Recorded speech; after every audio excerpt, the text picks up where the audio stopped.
Hey guys, welcome to All Inspire. I'm your host, Amanda.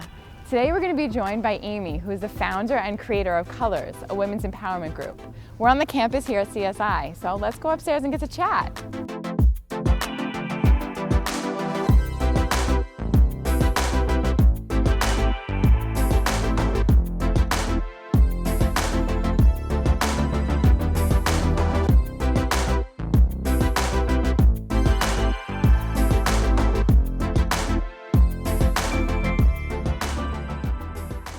Hey guys, I'm so excited to be joined by Amy. Thank you so much, Amy, for being here. She's the founder and the originator of Colors, a women's empowerment group.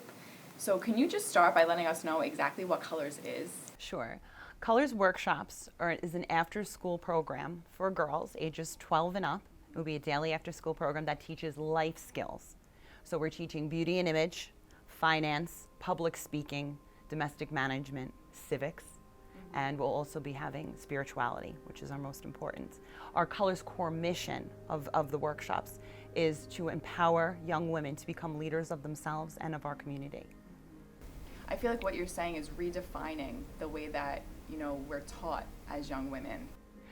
Well, it has to, because, we coming from a home of abuse, and when I was 13 was probably the most pivotal years of when you're coming into puberty and you're so lost, and I had so much time and so much creativity, even coming from that background, that if I had a place that I could go to every day that would help, we had groups of mentors, or just even camaraderie of other friends, a safe place to go to, and also counseling, where I could go and ask for advice on, whether it be my home or getting a job in the future. There was just no one there to mold me.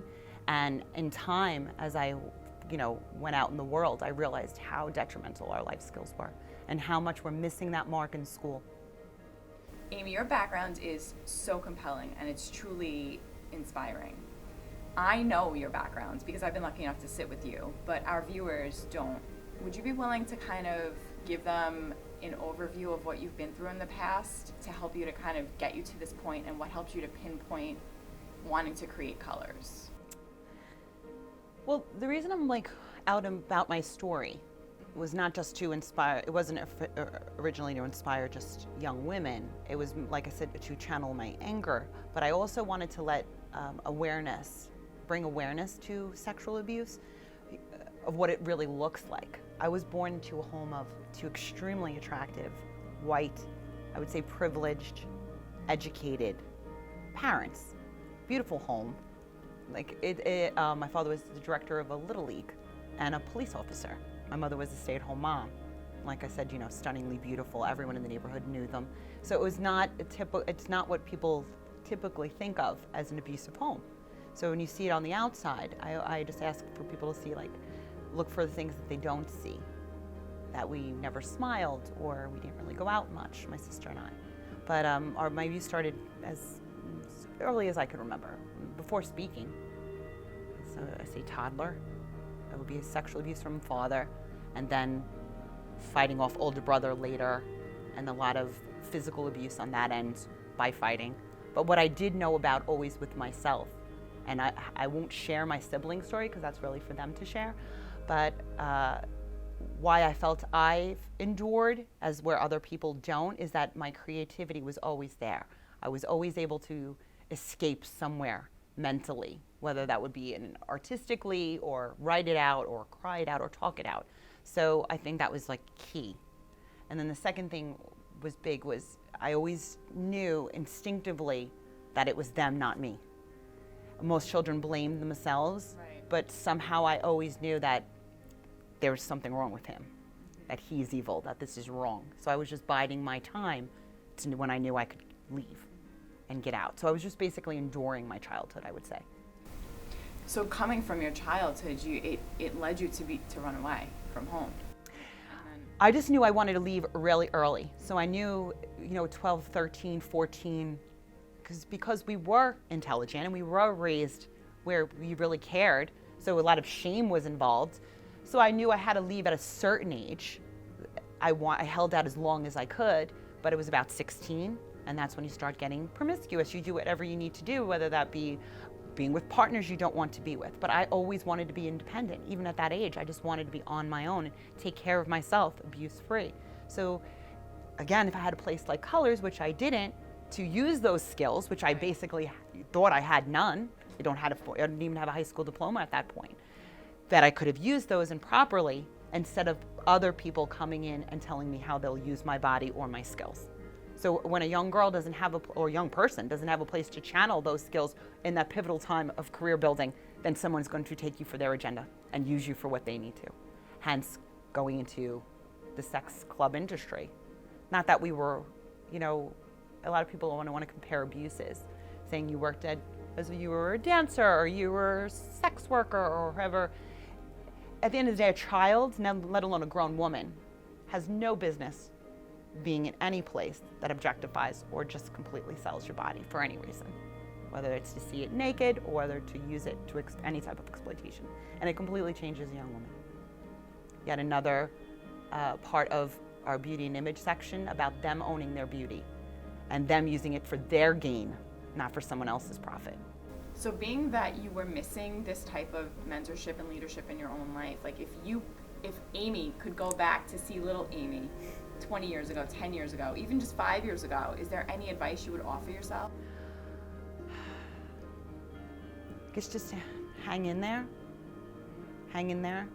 and to keep looking, because there are those mentors somewhere. I just didn't know exactly where to go, but I could have looked harder. I mean, it wasn't my responsibility as a child, but I definitely, if you are searching, like I was at 13, hang in and search a little harder, or just come to colors. But if not, hang in. They are there.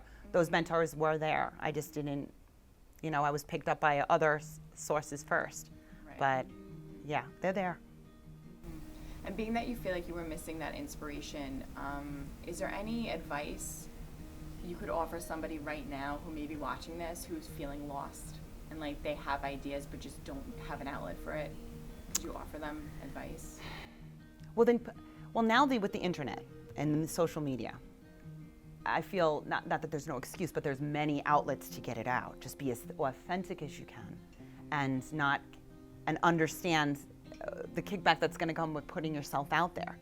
Very few people do, and that's why another reason I wanted, empowerment in colors, so they can express themselves freely. But if you could get your idea on paper, on actual paper and a concept, even if you're afraid to put it out there, just have it.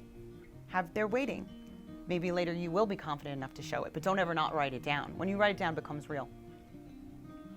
And then you can execute your goal later, but don't not write that down. I started my concept for colors 9 years ago. If I didn't start writing it down then, I wouldn't be here now. Right, and you have a huge book.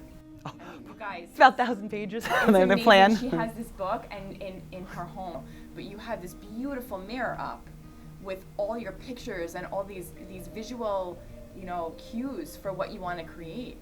Well, mind mapping, vision boards, all again part of our school. And that ties in not only to career development and spirituality, it's kind of all in one, but you have to manifest. Law of attraction, flow theory, manifestation, these are all spiritual. And I don't mean spiritual in the area of we are not faith-based, we are more science-based. This is quantum facts. And the more you visualize, what you visualize every day will eventually come to manifestation. I mean, as Jim Carrey says, you can't sit on the couch and eat a sandwich when you're manifesting, but you do have to see it every day. So vision boards were part of my creation, and they will definitely be a huge part of colors as well. You and I were lucky enough to sit down prior to being here today, and you mentioned that there was a friendship bracelet, and I feel like that kind of, I don't know, can you speak to that, to like if that really helped you to kind of start to cultivate the idea from that moment? Well, the optimal student experience is to be in flow state. If anyone knows what flow state is, that is called, it's task immersion, where you get completely lost in the task and then you don't think of anything else. It's actually, we're the closest even to God if you want to think about it, because we're in that state of creation. It's where you're challenged, but you're able to execute the task. Now with that, you can go into what people call the zone. And it's the only time that you're ever fully satisfied and fully concentrating on just the creation. Now with that, I was able to zone out of my past abuses. And I've known in a lot of survivors workshops I've taught, and a lot of raging young girls. The only way to calm them or calm that anger that is in us is to go into task immersion. And if it has to start as something, for me, it was something as small as a friendship bracelet, where it can go into braiding, where you can actually just go into the zone where you're actually just totally immersed in that task. And we have to start with some of the students that level, where you're so beaten down, or they're so not receptive, or so defensive at that point. Sometimes it has to start with something as small as a friendship bracelet, or doing an art journal. So we do have a lot of art therapy and a lot of flow tasks, we call them. So we always want our goal is for our leaders to keep students in that art of creation and lost in that flow. And anything that interferes with our flow would be a violation of our colors bylaws. You know, a word that you just used really kind of hit me. You used the word rage and said that you want to kind of siphon it into their passion.